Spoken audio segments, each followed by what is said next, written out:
All right, no reminders today. Basically, just remember your assignment number 3 is due next Monday, I believe, right? Just make sure to submit in time. And then, yeah, excuse me. So I think I'm just meeting with 2 more teams today about your project milestone 2. You all got my feedback. I'll try to make them available as soon as I see all the teams. And then you're on your own until the final submission. Of course, if you want to talk to me about any progress you want to get some advice on, feel free to reach out. Office hour, appointment, it'll be up to you. You got 2 more weeks before the project is due. And today, I would like to do 2 things. I said I'll do the exercise first. Let me switch the order. I think that might be better. Let's cover something new, which is about bottom-up parsing, especially about its algorithm. And there will be several things we have to learn about bottom-up parsing. And today, we just do 1 bit, and then we'll need another chunk of time, maybe after your quiz number 5 on Tuesday and also Thursday, and then we can get it done. So today, I want to talk about algorithm and do a little bit tracing, assign to you some exercises, and then take a break, and then we do the exercise I assigned to you the other day, LL1 parser. It would be a very nice preparation for your quiz number 5 on Tuesday. Okay, that'll be the plan for today. If we finish early, we finish early. This will be the algorithm for the bottom-up parsing. And you will see that on your slide as well. Oh, by the way, that's the slide we went over last time, right? Just the background. And there is 1 term that's still untreated, which is called handle. So this will be a very critical notion about how you can build the so-called action and go-to tables for bottom-up parsing. That's something I'll get to next Tuesday, not for today. Okay, for today, we're going to focus more just on getting the big picture about how bottom-up parsing can be done. And this will be the algorithm. As usual, let me just go over line by line very quickly, make some remark, and then about the different stages, and then we'll do 1 example in detail together. And I got 2 more examples left to you as self-exercises. All right? Okay, let's try to do that. And this will be the algorithm. Okay? And there is a big assumption we have, which is important to mention again. I briefly mentioned that on Tuesday. But let me do that again. You can see as part of the input over here, not surprising, if you want to do a parse, you definitely need some grammar to actually go with, to actually check against with.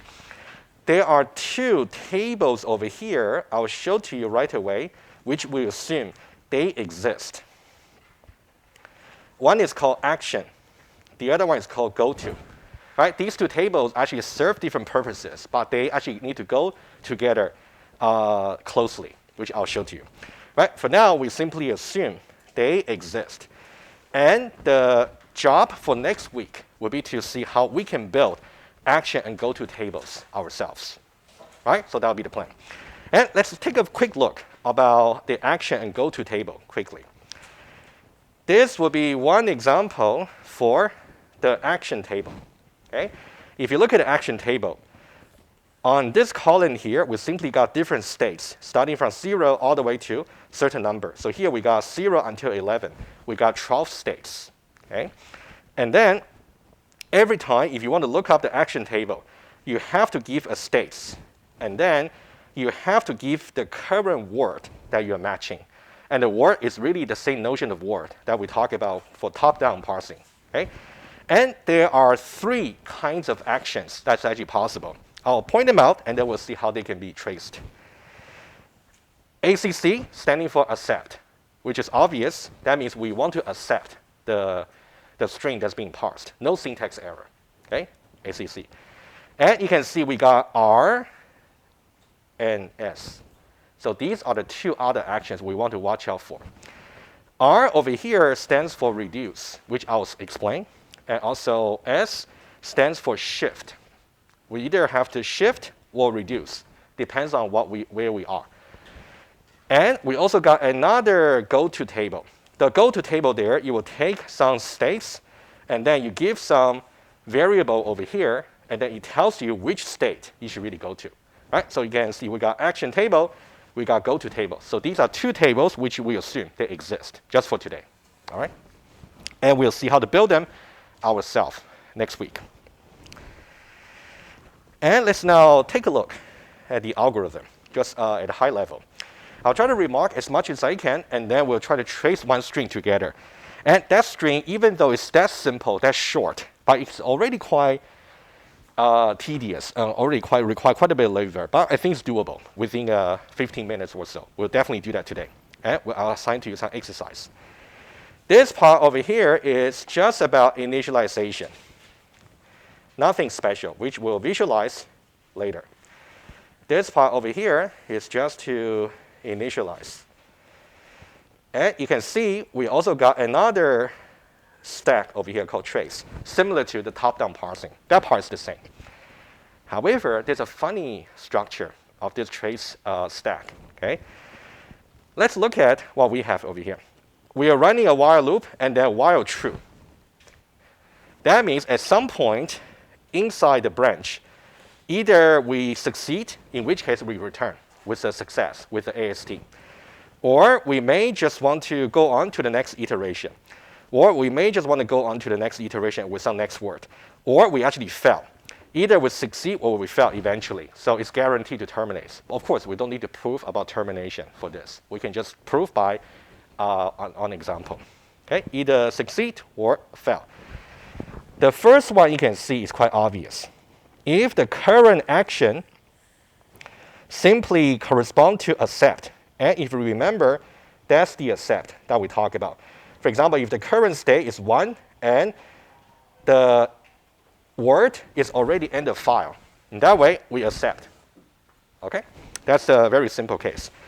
The next two cases over here correspond to the two options I talked about before. Either we can do shift or we can do reduce. Let's talk about shift first, which is here. Okay, let me just use a different color here. So this will be the shift case. Okay, so this will be like a shift. Okay, let's go a little bit abstract here. If, for example, let's say the action I have is to shift to 6, for example, S6. Whenever you actually got 6, some number, this will correspond to I. So that would mean you have to push two things onto the stack. So imagine that if this is already the trace stack, you already got something. What do we push on top? You want to push whatever the current word it is you want to match. For example, it could be, let's say, opening parenthesis, just for example. And also, since you want to shift to I according to the action, you want to push just the 6 over here onto the stack. In the shift action, you always push two things onto the stack. What would that mean? That means later on, if you want to pop off the stack, you don't really pop just the 6. You want to pop the associated symbol as well. So you want to pop pair by pair. So that would be some funny formula you will see actually in the algorithm, in the reduce action. And once you have pushed these two things, and then you will try to read the next word. So you only try to read the next word when you actually got a shift operation. All right? So that's also the next word you want to notice then. Only when shifting. When you are trying to reduce, you don't really try to read a new word. All right, guys, that's about the shift. The only thing you want to remember, every time you want to push for the shift, push two things. Symbol and state number. What about reduce? Okay, reduce part is a little bit funny. Okay, let's say here. Let me give one example here. If I got, for example, reduce 5, right, R5, okay, and this part over here would be the reduce action. Let me highlight box the whole thing. Let's say, for example, R5. R stands for reduce. And what about 5? 5 here is not a state number. It is referring to some grammatical rule. Okay, let me just make that difference over here right away. The 5 over here is referring to some production rule. Whereas the 6 over here for shift is referring to some state number, right? They are both integers, but they mean different things. Okay, and let's take a look. When I say I want to reduce 5, what does that mean? That means I want to go to my input grammar. My input grammar should have already labeled each production rule with number. For example, I got production 1, production 2, 3, 4, and 5. And when I say R5, I'm saying that I'm going to do a reduce operation or reduce action according to production rule number 5. Okay, let me write it down over here. So here, so when I say R5, it's referring to production rule number 5, which is the pair produces opening, closing parenthesis. More precisely, if we are reaching this particular reduce action, what does that mean? That means we have already read this, and we are right here. What will be the corresponding action to do? We can now, to say, replace these two symbols from the stack, and then pop them off and push this guy over here back to the stack. So that will be called a reduction operation. This one is a little bit weird, maybe when you first see it, but that's something we'll see quite a few times when we trace the code. All right, let me repeat once more. The reduction action over here is trying to say, go to that corresponding grammatical production. This will be the right-hand side, and this will be the left-hand side. And a little bit more precise. The right-hand side over here, in general, may have a number of components. In this case, we got 1 and 2. And remember the way we push things onto the stack. For each symbol, we have also its associated state number. So now, if I want to somehow reduce these two symbols and replace them by pair, how many things do I need to pop off from the stack? 2 things, or 2 times 2. Because I know that each symbol, like this guy here, also has an associated state number. That's why you see something very funny over here. Pop, how many times? 2 times the length of beta times. That's the only tricky thing you have to watch out for. Okay, but we'll see exactly how to do that. Okay? If you actually got this particular production rule, since you got length 2 for the right-hand side, you're going to pop the stack off 4 times, and then push pair back to the stack. All right, and then, of course, you got some table lookup to actually get the associated state number. That's something we'll try to see as well. And then, once you're done, you just push. Basically, you can see we also try to push 2 times. So just to maintain that it's almost like an even number of components on the stack once we have initialized it. Okay? That's the overall structure of the algorithm. The algorithm itself is not too bad because we have a very big assumption that these 2 tables are already available for us to use. But that turns out to be too big an assumption. So we have to know how to construct them as well. But for today, let's say given the tables, given the algorithm, how would you parse the string? That's something we want to see. And on Tuesday, we'll go ahead and construct the tables. All right? Guys, any question so far? Of course, there's one case I didn't quite mention just yet. If we don't accept, we don't shift, we don't reduce, and it fell. Syntax error. Okay? So only 4 cases. And we are just going to trace one string. You would think parsing this string will be rather quick, right? Not as quick as you might think. Let's do it together. Okay?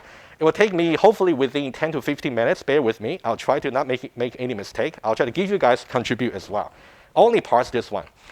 After this, I have some more complicated one for you guys to practice. And there's a solution on the slide as well. I'll show you guys how you can interpret the solution. If you decide to study the solution together, that's okay. That will be your choice. But I would suggest at least practice on your own. Simple string like this. And there will be another exercise for you. This apparently is going to run into some syntax error, but you want to see how. All right, so these will be 3 examples. But let's do number 1 together. Okay, let's do it. After this, if you guys have no question, we have a break. All right, just to let you know. All right, let's dive into it. The same algorithm over here, input grammar, and also we got action table over here, and also we got go to table over here. So these are the 2 inputs we assume. All right, and this will be the string that we want to parse. Remember LR1. that we talked about last time.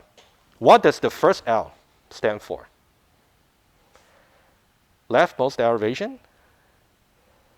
Jordan, do you remember what L stands for? The first L. No, not really. You want to study a little bit more about that. From left to right for the input, all right? As simple as that. That means when we process the string, we want to go from left to right. Good guess, though, all right? But it's not. Okay. Let's now take a look. All right, initialize an empty. Okay, let's do the initialization just over here. Okay, let me be careful. This part over here. Okay, so this will be the stack that we want to focus on. That should be good enough. And it's called trace. And then initially, we only push one item there called 0. If you ask about how many items will be there in the stack at any time, it's going to be an odd number because initially we only put one component into it. Afterwards, every time we try to push onto the stack, we push 2 and push 2. Every time we pop 2 and pop 2. Just remember, that will be the pattern. Okay? It's a bit weird, but it's the way it works. And we're going to have the word that we want to process. Let me put it here. So the word, initially, from left to right, so initially just here. I'll put it here. It's going to be the opening parenthesis.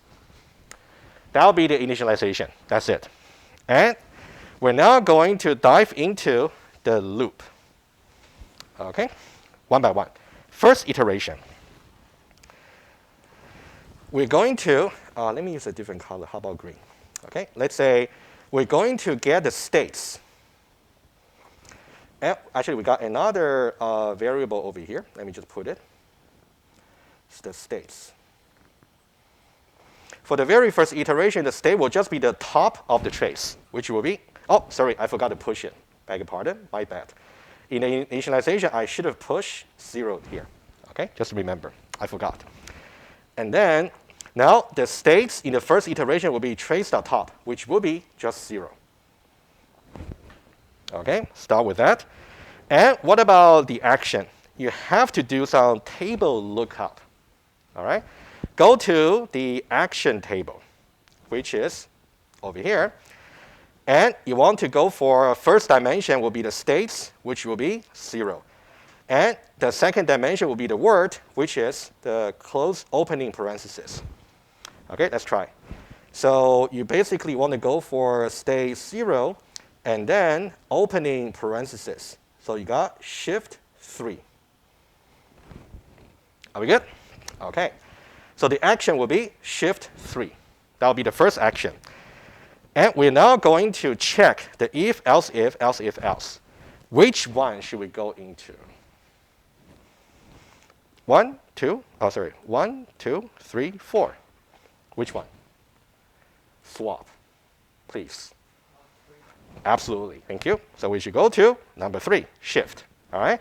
And shift is actually rather easy because we know that we're actually going to do the shift. So let me just put it here. So shift 3. Shift to state number 3. So we're going to push 2 things onto the stack. Number 1, we push the word that we are looking at, which is opening parenthesis. To be simple, I'll just put it like that. And then push the state I, which will be 3. And then we're going to move the pointer of the word to the right by 1. So next word. So that means the word, rather than this one here, is going to be this one. You might think we're almost done, right? Not yet. We're only beginning. Okay? If you haven't fallen asleep, there's a chance you might. Okay, be careful. All right, that's first iteration. Okay? Let's now go to the second iteration. All right? Hang on. Second iteration, we're actually going to do, number 1, what will be the states for the second iteration? The top, 3. Update it to 3. And then what will be the action? Somebody? What will be the action? Look up the table with the current state, which will be 3. Current word will be closing parenthesis. what should be the corresponding action? Jordan, please. Shift 7, 3 here, and then closing parenthesis. Yeah, I trust you, but it's good to verify. All right? Shift 7, absolutely. And apparently, for this iteration, we're actually going to go to the shift branch once more. S7. All right, so we're going to push the current word, which is closing parenthesis. Also, we're going to push the state 7 over here, and the word will be the next word. What will be the next word? William. Absolutely, thank you. It's implicit, okay? Absolutely. Thank you. All right, so far we got 2 shift actions executed, okay? Let's now go to the 3rd iteration. If you go to the 3rd iteration, we're going to check the states and check the action, all right? What will be the state, the top? That's easy, just 7. What will be the action? Anybody would like to try? Robbie, what will be the action? Yep, 7 will be here. And then the current word is EOF. Under EOF, R5. Thank you, Robbie. Absolutely, R5. All right? That means we're actually going to go to over here and put R5. All right, let's now do reduce action. It turns out there'll be no more shift we have to do. We have read all the inputs words already from left to right, only reduce. Think about what's going to happen here. Eventually, we are going to reduce. Maybe from this, we can reduce to pair. From pair, we can reduce to list. From list, we can reduce to go. That's basically what we're going to do as a rehearsal. All right? Okay, let's try R5. Let's see how we can do. And we're going to reduce. Okay, once you see 5 over here, right? Remember, I said 5 is referring to the grammatical rule, 5. So what I will do is I'm going to say 5. Okay? It is referring to pair produces opening, closing parenthesis. All right? And now what you want to figure out is this line. It says you're going to pop the trace stack for this many times. 2 times the length of beta. What's beta? Beta, according to the pattern, is the right-hand side of the production rule, which is this guy over here. How many symbols do we have? 2. Do the math. 2 times 2, 4. You need to pop off the stack 4 times. Okay, let's see what's going to happen. If you do that, pop this, 2, 3, and 4. Effectively, you have get rid of these 2. 4 times because both of them have the associated state number. That's how we push onto the stack. Right? So this will be the pop. And then, what will be the state right now? Back to 0, which is okay. So we are actually going to update the state number from used to be 7, but it's now 0, the top. Okay, and then we're going to push A. Guys, what's A?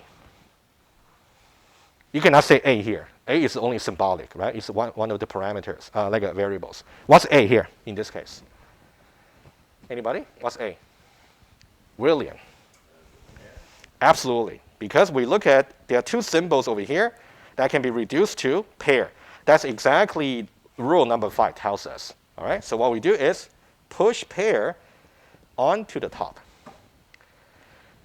Are we lacking anything for the stack to be complete structure? If you think about the number of components that should be there, in addition to the initial states, every other component should be more like a pair of symbol and variable, right? We have the variable, we don't have the state number just yet, right? So that means we have to figure out the next state, which will be using another table, goto. You see, when do you use the goto table? When you do the shift, when you do the reduce action. Okay, let's try to figure out. So goto table is going to be the state number is 0. The variable is pair. Right? If you go to the goto table here, And we talk about state 0, and then corresponding to pair is referring to 2. And then we're going to push this next state here. That would be the third iteration for reduce operation. Are we okay so far?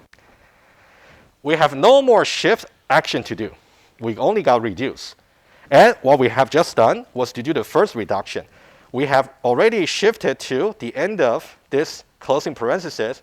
We have reduced these two onto pair. The next iteration, you're going to see how we can reduce the pair to list. All right? Let's do it. Let's be complete. And we're going to go for the fourth iteration. Let me use, what about pink? Right, so now we're going to go for the fourth iteration. What will be the states on top? 2. And what will be the action? State will be 2. The words will be EOF. That one hasn't changed. What should be the action? Either Chevin or Colin. Chevin, please. Let's verify. I'm pretty sure you're right, but let's check. So we actually got 2 here, and also we got EOF R3. Absolutely, that was correct, right? So that means over here we're going to get R3. So we're going to execute the else if part over here, but it's going to be R3. Okay? R3 is referring to this particular grammatical rule, exactly as we anticipated. It's actually going to reduce pair onto list, but let's see how. Okay? When we get into this, you can see we're going to pop the stack for 2 times beta. What's beta in this case? Just pair. Right? Let me write it down. You can think about R3 over here is the list produces pair. The list produces pair. This will be pair corresponding to beta. The list corresponds to A. All right? Now, the question is, what's the length of beta? Just 1, right? Just 1 here. So that means we're going to pop the stack off for 2 times. Right? Hopefully you got a feeling now.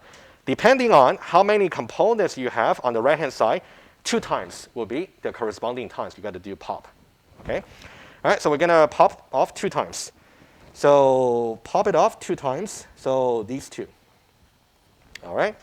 And then we're going to figure out the states. Again, it's going to be 0, right? So state will be updated back to 0 again, and then we're going to push what? What will be the A right now? Anybody? Swap. Thank you. Absolutely. This guy here. So we're going to push. I'm running out of space. If you don't mind, I'm going to put it here. Okay? You know what? It's good to be more precise. Give me a moment. And then I'm going to make it smaller. There we go. Okay? List. Sorry, you cannot do that on the quiz or exam. So plan ahead before you do your answer. For me, I can do anything. Right? Good. Anyways, so list over here. Where am I? List here. Good. And then next. What will be the next? Let's do it together. So go to. So we have the states being 0, and then the list will correspond to just 1. All right? So push 1 over here. Okay? That'll be this current iteration. One more. We might be just done. We might be. I don't know. So what we have done in this iteration is to reduce the pair to list. That's what we have done. One more. And that could be the final color, so that will be very important. What about, I don't know, red? Okay? That could be confusing with pink. What about, I think blue is okay. All right, so now what will be the states? So this might be the final iteration. So what will be the states? Will be 1. And what will be the action?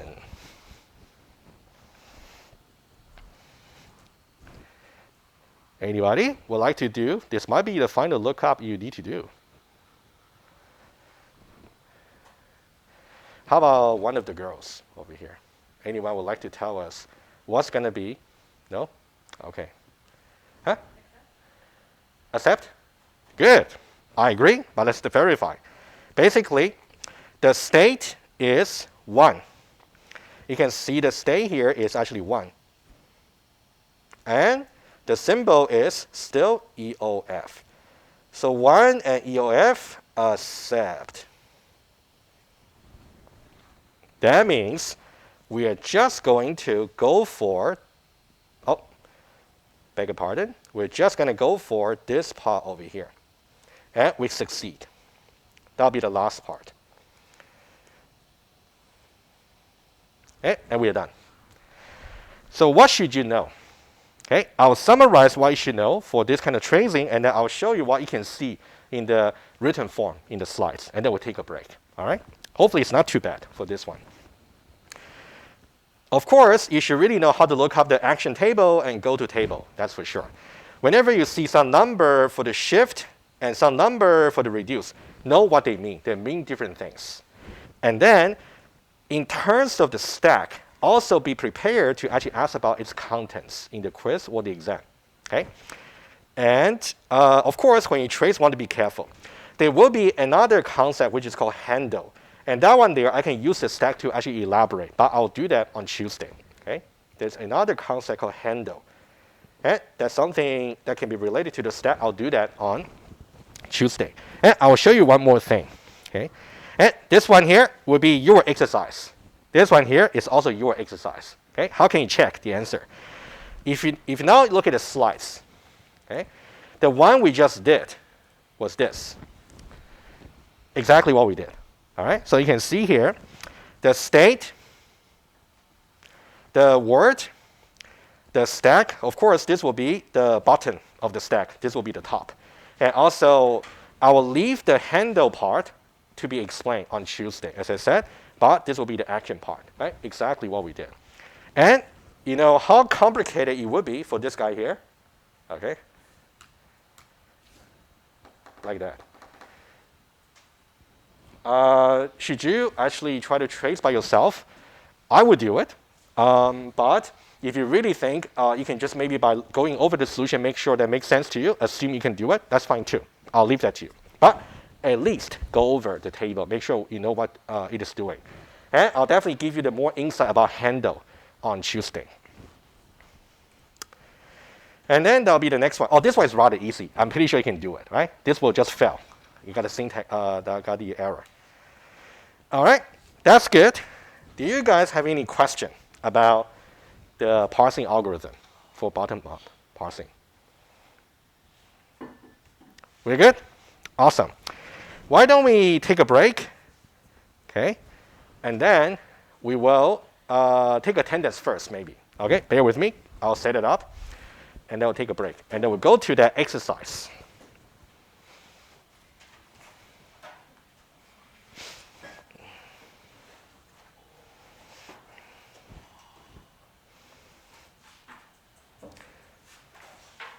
Yeah, get your device ready. I think I should be able to refresh my location in about a minute.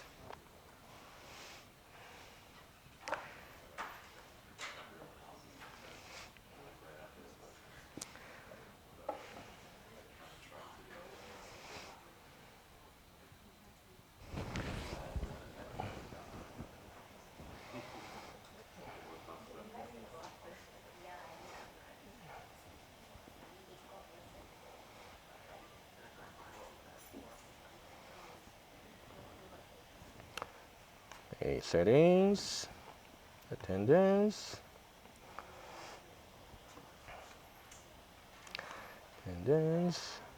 don't allowed.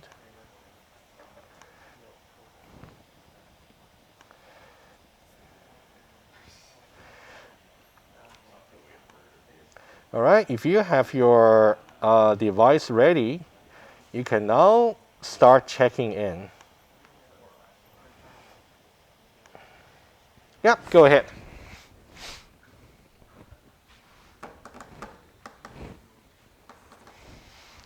Yeah, as usual, if you got any problem, come forward right away. Otherwise, I assume you're fine. Did she check in? I hope.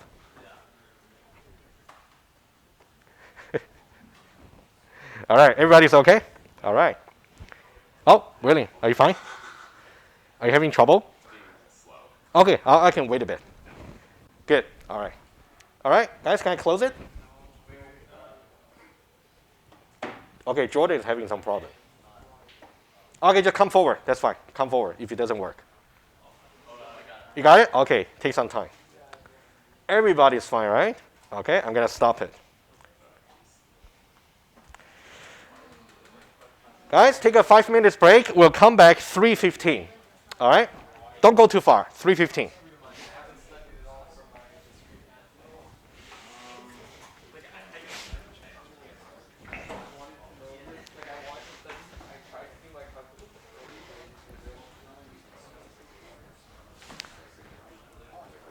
I might just be able to finish the class a bit earlier. Do you girls want to have earlier meeting? If that's okay. In person? Okay, good. So we'll see how that goes. Tentatively, it could be maybe around 4 p.m. But I'll let you know the wrong number you can go to. Okay.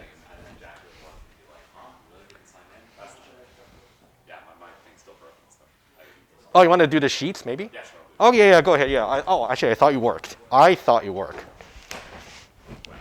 It doesn't seem to be very stable. Actually, I'm a little bit worried if I should do it next turn. I mean, that's the first time it's ever. Yeah, I know, but. Problems, but it's kind of half my fault.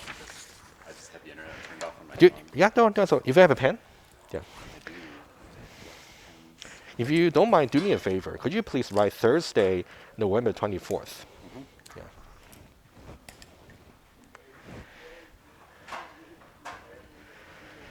Thank you. November 24th, and just say maybe iClicker attendance, please. iClicker attendance. Yeah, so I would know. Yeah.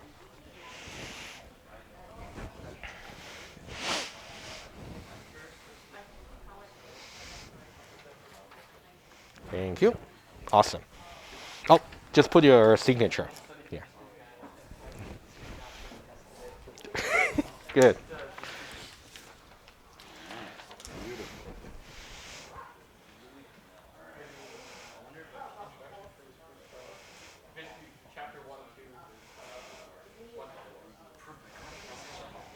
That seems really high maintenance.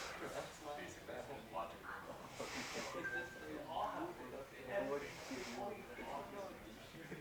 Like, I don't like contradiction is the only slightly. I think that's the only one that gets it.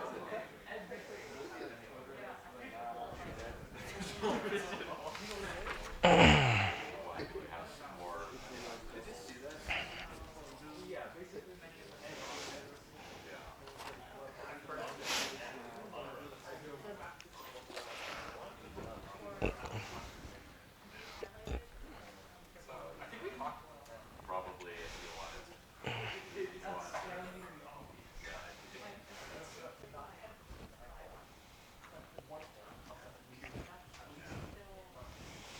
I guess, you know. All right, 2 more minutes, and then we will resume.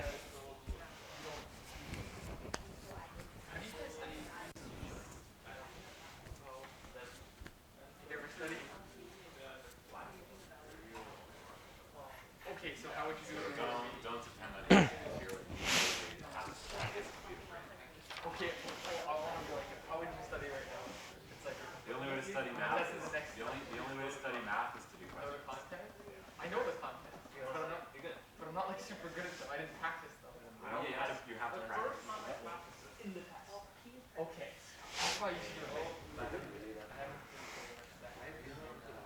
I actually also used to do that. I can't do it. I can't get through count through without practicing. Isn't like pretty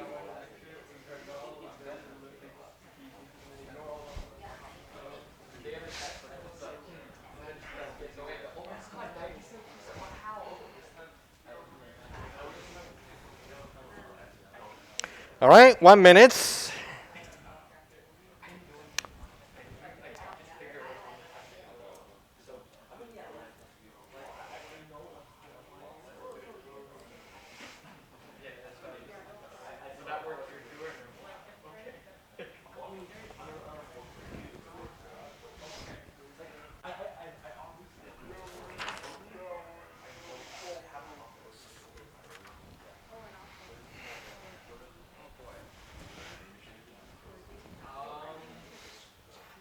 All right, guys, get ready, and then we should resume, please. Okay.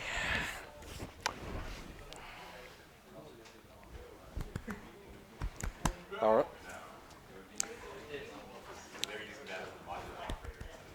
All right. That's normal watch. That's watch. We haven't got to that part. That was the next. Right, exactly. That's not what they're doing. That's the next chapter. That's the next chapter. Next chapter. We'll do it the computer science way first, then we'll do it. Yeah. Okay, right, we better. All right. Let's get back. I know you guys are excited about the project, which is good. Yes, that's exactly what we were talking about. Oh, it was not project? Oh, I didn't overhear, so maybe it was. Anyway, that's fine. Don't worry. All right. The only item left for today is to go over the solution of this exercise over here. Oh, by the way, for your quiz number 5, I will confirm the coverage, but you will have to study until, okay, let me confirm the slide, and then I will write it in the announcement when I release the recording. It's going to be until slide 65. Okay? Will be a little bit bottom up parsing you have to study, but I think it's good. So that will also get you ready for Tuesday when we talk about how to construct the action and go to table. And let's worry about a very important part, which is about LL1 parser. Okay? Of course, if you don't know what LL1 really is, you got to study for that. Okay, let me get back to the exercise. I already gave you guys the hard copy, but it's basically the same exercise over here. I gave you that paper so you can practice as if it was a quiz. All right, this grammar here, and I cannot require everybody to have done that, but for those of you who actually attempted, do you think this is a LL1 parser, is suitable for LL1 parser or top-down predictive parser? Is it suitable or not? William said it's not suitable. Any reason for that? Ah, that's very good. Awesome. Thank you, William. Awesome. That's part of the reason. Part of the reason. At least it's a very good first step, absolutely. I can tell you the tricky part here. Of course, if it is, when you show it, of course, you may want to say, okay, that one has no left recursion. That one has no need for left factoring because there's no common prefix. And also, you want to show that, remember that little property we talked about, the star symbol for every pairwise alternative rule should have no intersection. These are the 3 things you want to check. Right? I'll get there. Either you have to show that they all satisfy, or if you got any violation, for example, as William said, you got left recursion. By the way, is it direct or indirect in this case? Direct, right? Because you got R here, R here. That was obvious. So, and the funny thing is, once you fix this guy over here, well, of course, you can see the common prefix right away over here. So it's kind of up to you which one you want to fix first. Doesn't really matter. In theory, it's actually possible maybe once you fix something here, you might have something else that come up as problematic. So you got to keep checking. It's more like an iterative process until there's no problem. Right? That's the overall thing you have to do. All right, good. Okay, so this is basically the question here. The actual correct answer, if you ever try, it should be if not. Okay? We want to identify the problems, and then we may fix them whenever possible. And when we say fix, that means you shouldn't really change the semantics. You may want to eliminate recursion. You may actually want to eliminate common prefix, but you cannot change the meaning of the grammar. That's the bottom line. Okay? So let's see what the problems are. All right, this is the slide that you're supposed to recall, but I'm just putting that here so when you study for this example, you can just recall yourself. And of course, you have to be no left recursion, right? Should be nothing there, but it does have, so that's why it violates. And also, there should be no need for left factoring because you got common prefix, but we need to fix that too. And this is also the property you have to check. Okay, that's something we will also check. Because ultimately, how do you say there'll be no more fix needed for the grammar? You want to say, because after fix number 1, after fix number 2, this property is actually satisfied. In that case, I don't need to go any further. So that will be suitable for the top-down parser. All right. I do have the solution over here. I'll make it available to you today, but I think it might be nice to go over the step with you together, right? Quickly, and then we're done. Okay. Let me start with, again, this guy over here. Okay, if you don't mind, let me do some quick trick. Okay, and then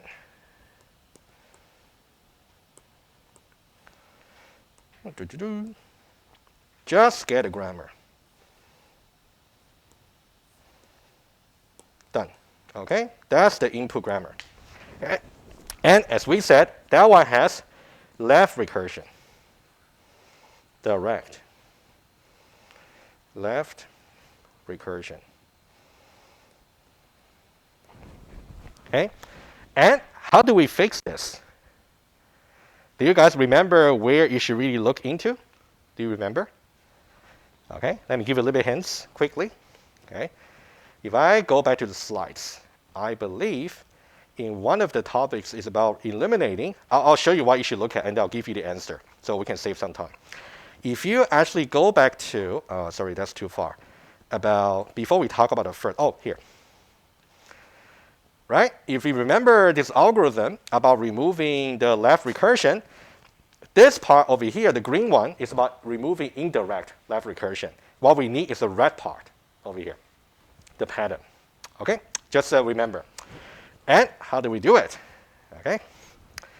So what we want to do is we want to remove the left recursion of this guy over here. And if you think about it, what's going to be the pattern like for the string? It's actually going, you can think about this and this. These are like a base cases for the rule. You can have as many BC as you like, as many BC like that as you like, and then eventually you're going to replace this part here either by ABA or CABA. Agree? That's a pattern. Okay? And the corresponding right recursive grammar production rule. I'm going to put it down here. Tell me if you're convinced. Okay? I'm just going to put it here. And I'm just going to follow actually the naming conversion from the algorithm. So since I got R here, I'm going to introduce another rule called R prime. Okay? So I'm going to put here. So that's going to be R produces. So I'm going to put base case, two base cases. So ABA and CABA. And then they're going to be followed by the new variable I'm going to introduce. Okay? And R prime is actually going to be here. And then I'm actually going to put, what will be R prime? That one will have to do with the recursive case. It's going to be BC and then R prime. Am I missing something here? Henry. Thank you. You read my mind. There we go. Yes. That'll be the right recursive version. Very mechanical. Okay? Oh, guys, there's one thing just came to my mind. I think for the exam, I'm quite flexible to take either a version of the exam. You guys want to bring cheat sheets to the exam, or you want to have a version of the exam without the cheat sheets. Right? You guys can think about it, because I can tell you that I don't have any past exam, because the last time we ran this course, we actually got locked down, on the final part of the course in the winter 2020. So I actually gave students around that time a choice whether they want to have a 30% exam, or do they want a 70% project. All of them chose 70% project. So we didn't have an exam. So, well, 70% sounds okay, right? 70%, 70, not 17. Anyway, so I don't really have an exam just yet. So I'll be more than happy to hear you guys' thought. If you really want a cheat sheet, then the exam question might be slightly different. If you don't have a cheat sheet, the exam may be designed accordingly. That's something you think about it. I can follow up with you maybe next week. Think about it. Okay. Of course, cheat sheets, both sides, handwritten or computer type, no magnifier. As long as you can read it, I don't care how small it is. No magnifier. Don't bring it. All right, that's the first part. So this will be fix number 1. Fix number 1, remove left recursion. Okay. So now, after this has been done, so what will be the new grammar? The new grammar is actually going to be like this. Okay, I'm going to put, we're going to do 2 fixes on the same page. The new grammar looks like this. Or QBA. And also we got this one R, ABA, R prime, CADA, R prime, produces BC R prime, or epsilon. Finally, we got Q produces BBC or BC. That's the fixed grammar. Okay? Is this grammar now ready for LL1 parser? It turns out it is not, right? And I'll refer you to something you can definitely look into on the slides, and then I will show you how you can fix for this one, right? It's a nice review for maybe for your quiz number 5. If you actually go back to the left factoring over here, if you remember the way, oh, sorry, not this one, the previous one, slide 52. If you remember the way we introduced left factoring, let's say we consider this grammar, which has the same problem as the grammar that we just have right now after removing the left recursion. As Henry said, I believe, last time, for this particular rule, because it would be ambiguous for you to know which one to choose. Because if the next word to match would be the name, you can either choose this one here, or this one here, or this one here. So they got some common prefix. So the way to fix it is by factoring out. It's called left factoring. If you actually got ambiguity in this way, like their first symbol actually overlap, in that way you're violating the property over here, right? Over here. Okay, just remember. So what I would do is I want to do one more thing for you. So this part over here is problematic. This part over here, problematic. And we want to fix it. Problematic. And this would be what you have to, actually, bear with me. This will be what you have to recall.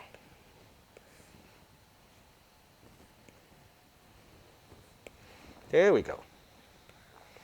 Okay, I'll put it here. So when you check it, you have to make sure you check with that. Because the start for these 2 rules is going to overlap on the symbol B. Okay, that's briefly speaking. Okay, good. That's all good. And how do we fix it? Let's fix that quickly. So let me move to the next page. What I will need to have is this guy here. Okay, let's go to this page. Continue with this. And then let me just wipe this out.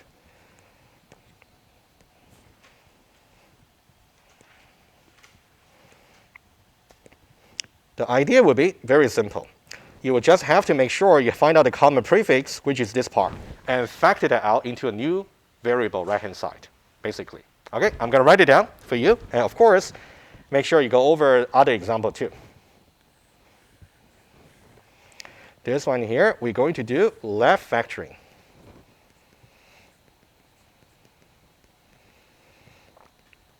And what you will see on the solution will be something like this. You're going to see Q produces, because this is a common prefix, so put it here still. And then the rest will be Q prime. Right? And then Q prime produces either this or this. And as you can see, no common prefix for this one because it's only a single rule. Also, no common prefix for this one here. You can see B versus C, right? It's okay. So the new grammar is 1, 2, 3, and 4. That's all we have. And the final step. Oh, actually, by the way, before I say anything, do you think right now we are okay? What do you have to check if you want to make sure this is okay? Number one, you want to make sure left recursion is absent. Number two, no common prefix. What else do you have to check? I can tell you these two problems are gone away. They are not there anymore. But there's one more thing you have to also show as part of the answer. That's the tricky part. Okay? You want to somehow show that this revised grammar, this and this one here, together satisfy this property here.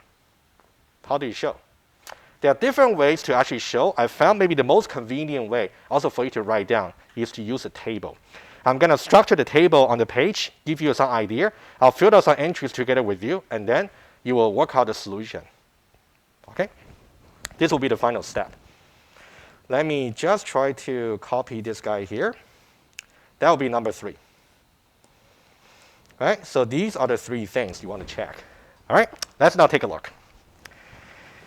What I need to do is, let me just copy this guy here.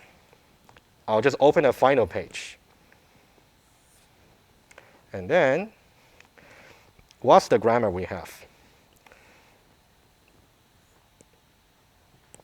Good. This will be the final grammar we're going to consider to justify that it satisfies that formal property. Color, what about green? Okay, this will be the final grammar to consider together. And then this will be the table you have to draw. Okay, like this. I would suggest we start with a column called non-terminal or variable.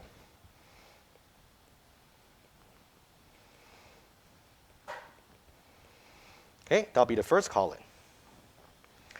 And then we have another column called what are the different alternatives. For example, you have to, for the non-terminal, it's going to be L, R, R prime, Q, and Q prime. Under L, you have 2 rows, either alternative number 1 or alternative number 2. And then you're going to argue that for these 2 alternatives, their star symbol do not overlap. And you're going to argue that for every non-terminal, basically. Okay? And then for every alternative, you also need to calculate their start set. And I insist I should really show you very quickly about where the start set is. That's also a slide you want to make sure you also go over. Of course, the computation for the first set is based on both the first and follow. Okay, maybe this here. Maybe I have gone too far. For the calculation for the first set, please go to slide. Okay, I'm pretty sure it's in the earlier one. Almost there. There we go. Here, slide 50. All right, that's how you calculate start. And to calculate the start, of course, you have to know how to calculate first and first union follow. Okay, make sure you review that too. All right, so you're going to calculate first set, and then you want to show if there's any intersection. And let's do a few together.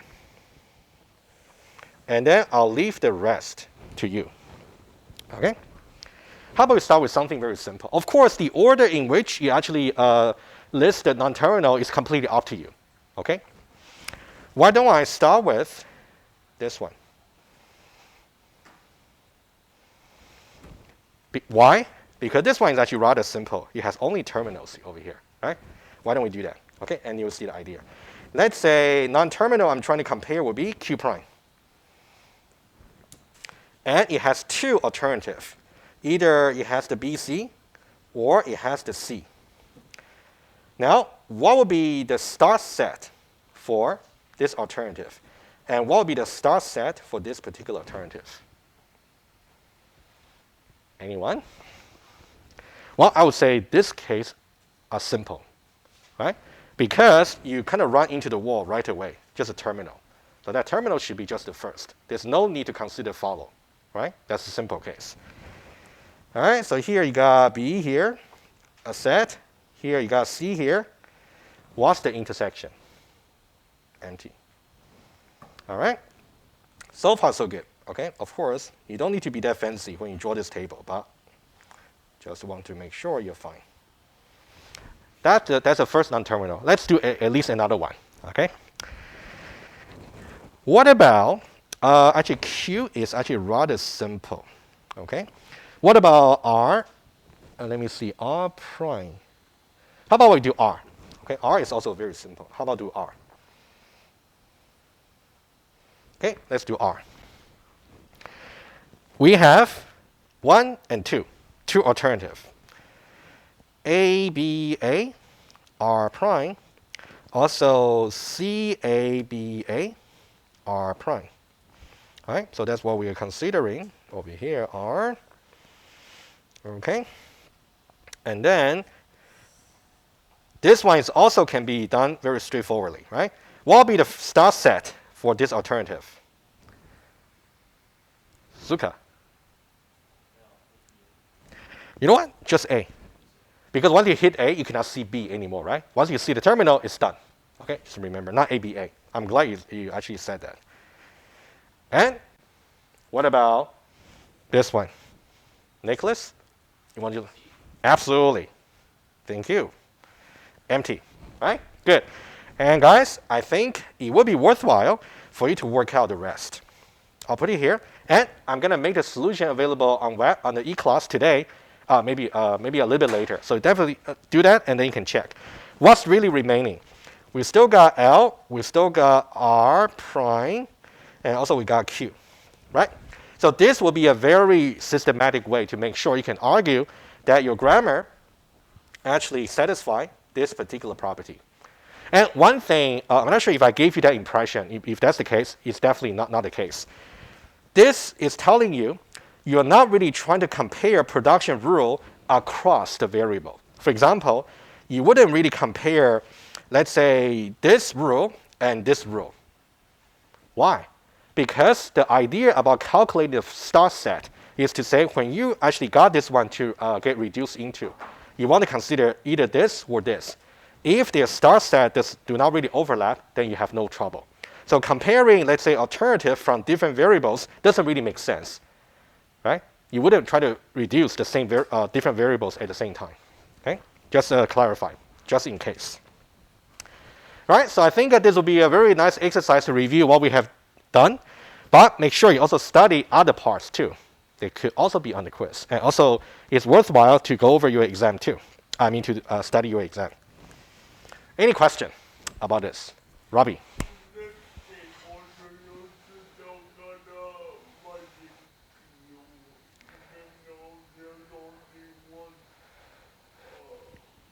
Oh, are you talking about, okay, I see what you mean. Are you talking about Q here? Yeah. Yes, absolutely. That's a very good question. If you think about it, this property here is kind of interesting.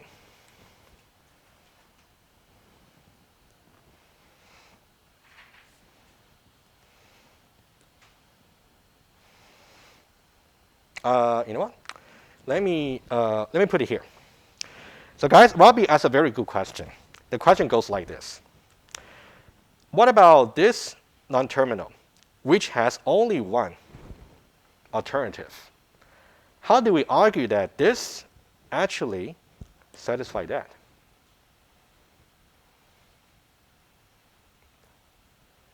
Before I point to William, this may have to do with your 1090. Oh, is that what you're thinking about or no? Okay, or let me make it a little bit more explicit for you. To argue that this guy here actually satisfies this, you may have to argue some property about universal quantification.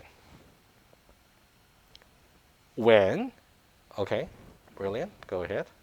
So it's basically have to check all the possibilities of I and j, and there aren't any possible I and j that don't equal each other. That's very good. So, very good. So that, well, if you look at this guy over here against, oh, somebody. It was somebody, right? It's not my illusion. Okay, good. Over here. Yep.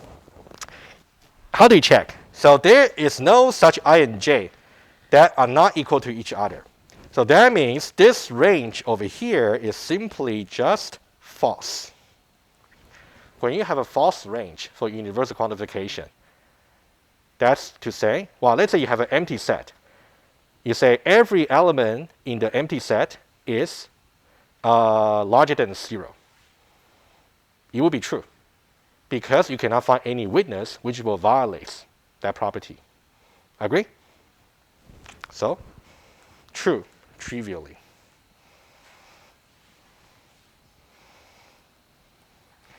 So Robbie, so that's your answer. So in this case, if you only got one alternative over there, it's true trivially. But that's the reason. Okay?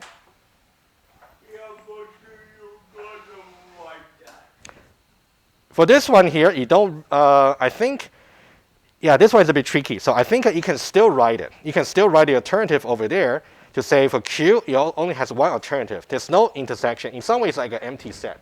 But you can also say there's only one alternative, so there's no way for you to have two alternatives that actually got the same start set. So it's not possible. Yeah. So that's why you have to explain in detail. Right. All right, guys, I hope that makes sense. Okay. Sometimes base cases are kind of harder to understand than recursive cases, sometimes. But anyway. Any question about this? All right, so quiz number 5, final quiz is going to happen on Tuesday. And I'll definitely make sure all your quizzes are returned back to you before your exam. Okay, I'll make sure that's the case. Okay. All right, if no question here, that's all I want to achieve today. Okay, and plan for next week, we're going to have your quiz number 5, and then I'm going to finish off how you can construct the action and go to table. And then for the Tuesday after that, we can plan. Okay. Meanwhile, guys, think about whether or not you may want to cheat sheets. I wouldn't mind go for democracy for this. I can set up some poll, and you guys can tell me whether you want it or not. We can just take the majority. But exam will be designed a little bit differently when cheat sheets actually allowed. Well, we'll talk about it, okay? Take care, and then I'll see you next Tuesday.